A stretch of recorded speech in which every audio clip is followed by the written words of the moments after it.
الفل من هارتس، جبال في قلب ألمانيا.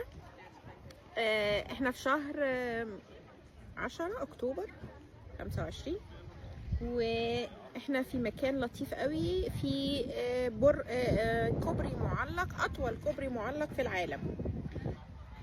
طوله تقريبا في 170 470 متر تقريبا.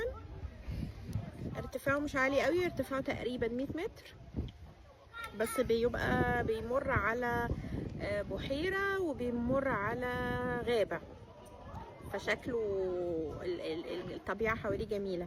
المكان رائع. قدام ورايا اهو التورم ده، بتطلع فوق تتفرج على المنظر، هصور لكم من فوق برضو، تحفة. وفي كمان الزيب لاين ده، بتطير، متعلق من فوق، بتطير مستلقي على وشك، يعني نايم لقدام وايديك مفروده يمين وشمال وبتطير. هوريكم برضو صور منه، احتمال اعمله النهارده لو قدرت، لاني انا بخاف شويه بس هشوف.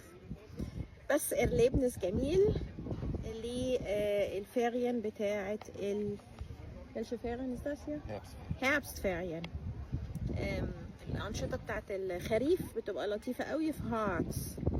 وانا بعت امبارح برضو او اول امبارح عملت لكم فيديو من هناك. صباحكم فل، رشا امين.